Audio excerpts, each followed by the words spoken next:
नमस्कार. आज मी तुमच्या समोर अज्ञान, अंधश्रद्धा आणि अन्यायाविरुद्ध महात्मा ज्योतिबा फुलेंचा लढा या विषयावर बोलणार आहे.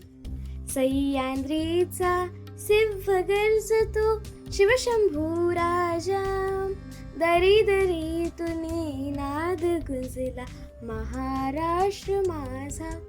या ओळी फक्त शौर्याचीच नाही तर समाजाला बदलण्यासाठी पण जाणीव देतात. हा नाद फक्त लढण्यापुरता मर्यादित नव्हता तर समाजाला जागा करण्यासाठी सुद्धा होता.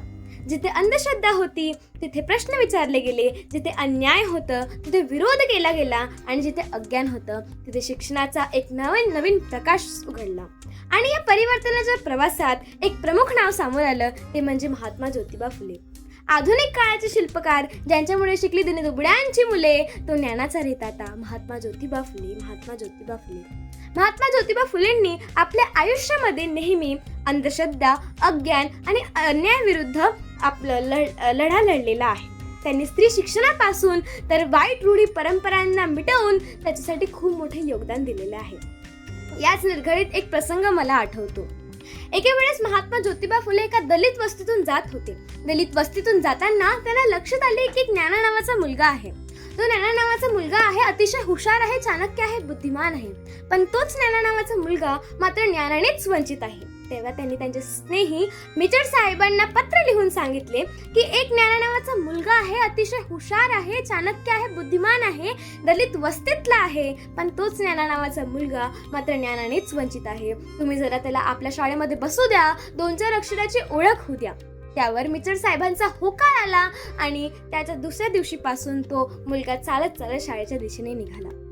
शाळा जवळ आली, शाळेत आला आणि जसं त्यांनी वर्गात पाय ठेवला, वर्गातली सर्व मुले वर्गाच्या बाहेर निघाली आणि त्यामधले एक मुलगा पुढे आला आणि म्हणाला, सर, जर हा मुलगा वर्गात बसला तर आम्ही मात्र वर्गात बसणार नाही. त्यावर मिचर साहेब म्हणाले की हा बाकड्यावरती नाही बसणार, खाली जमिनीवरती बसेल, चटई टाकून बसणार. त्यावर दुसरा मुलगा पुढे आला आणि म्हणाला, सर, चटई तर जमिनीवरच असते ना, मग चटईचा विटाळ जमिनीला होणार, जमिनीचा विटाळ आणि आम्हाला होणार आणि आम्हाला रोज घरी गेल्यावर आंघोळ करावी लागणार.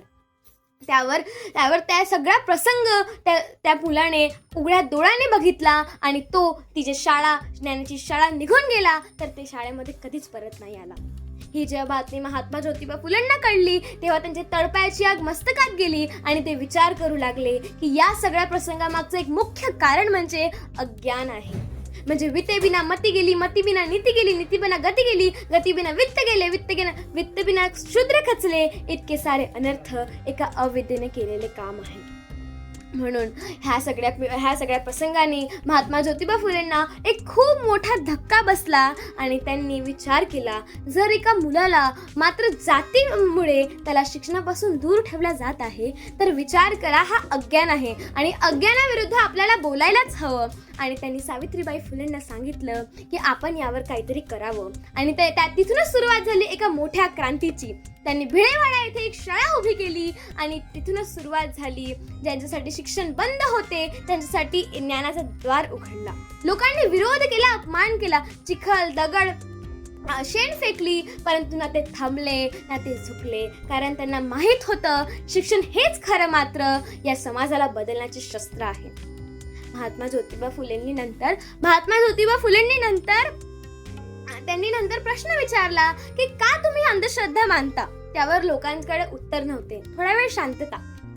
त्यावर त्यांनी म्हटलं, कारण सत्य तुम्हाला कोणी सांगितलं नाही आणि ते जाणण्याची तुम्ही कधी प्रयत्न सुद्धा केला नाही. आणि तिथूनच सुरुवात झाला एक मोठ्या लढ्याची, अंधश्रद्धेविरुद्ध, अन्याय विरुद्ध आणि अज्ञान विरुद्ध. अहो, जी सती प्रथा आहे ज्यामध्ये स्त्रियांचं आयुष्य संपवलं जायचं त्यांच्या पतींच्या निधनानंतर, त्या सती प्रथेच्या विरुद्ध सुद्धा महात्मा ज्योतिबा फुलेंनी आवाज उघडला आणि ते म्हणाले की हे प्रथा नाही, हा अन्याय आहे. त्यांनी स्त्री शिक्षणासाठी पण खूप मोठे योगदान दिले आणि ते म्हणाले की ज्या समाजामध्ये बाई शिक्षित नाही आहे तो समाज कधीच पुढे जाऊ शकत नाही. महात्मा ज्योतिबा फुले आणि सावित्रीबाई फुलेंच्या मोठ्या योगदानाने आज तो स्त्री शिक्षणाचा द्वार उघडा आहे आणि त्यांनी खूप मोठे योगदान दिले त्यामध्ये. आणि तिथूनच मुली शाळेत जाऊ लागल्या, शिक्षण सुरू झाले आणि विचार सुद्धा सुरू झाले. महात्मा ज्योतिबा फुले शिक्षणाचं महत्त्व जाणून तिथेच थांबले नाही, तर ते शिक्षण इथल्या प्रत्येक गावी, प्रत्येक गावाच्या प्रत्येक घरामध्येपर्यंत पोहोचवण्याचं त्यांनी काम केलं आणि तशी व्यवस्था निर्माण केली. त्यांनी ह्या नेहमीच आपल्या समाजाला आणि एक उत्कृष्ट समाज बनवण्याचे नेहमी योगदान केले. महात्मा ज्योतिबा फुले देवाचं महत्त्व सांगताना म्हणतात की देवाची भक्ती म्हणजे काय, देवाचं चिंतन म्हणजे काय, देवाचं नामजप म्हणजे काय, अज्ञानाला ज्ञान द्या, भुकेलेला अन्नदान द्या, हेच खऱ्या अर्थाने देवाचं नामस्मरण तथा देवाचं चिंतन आहे. अहो, ज्याच्या पोटावरती हात आहे तो माणूस चंद्रावरती घर बांधण्याचे स्वप्न पाहतो, आणि ज्यांच्या हातावरती पोट आहे तो मात्र त्या चंद्राच्या कोऱ्या एवढ्या भाकरीसाठी या जीवनामध्ये संघर्ष करत आहे. तर देवत्वाची प्रचिती ज्या महात्मा ज्योतिबा फुलेंच्या कर्तृत्वातून तुम्हाला आणि आम्हाला कळते, ती प्रचिती ते आपल्याला लक्षात ठेवणं गरजेचं आहे, आणि ती लक्षात ठेवावी हाच माझा तुमच्यासाठी हेतू आहे. आणि इथेच मी आपले 2 शब्द व्यक्त करून थांबते. धन्यवाद. जय हिंद, जय भारत. प्रेक्षक हो, तुम्हाला आमच्या स्पर्धकाचा व्हिडिओ नक्कीच आवडला असेल. आता या स्पर्धकाला जिंकवून देण्यासाठी तुम्ही सुद्धा मदत करू शकता. या स्पर्धकाचा व्हिडिओ लाईक करून, तसेच स्पर्धकाला प्रेरित करण्यासाठी त्या व्हिडिओवर कमेंट करून, आणि हो, जास्तीत जास्त लोकांपर्यंत हा व्हिडिओ शेअर करून, आणि हो, हा व्हिडिओ शेवटपर्यंत पाहिल्याबद्दल आपल्या सर्वांचे मनपूर्वक आभार.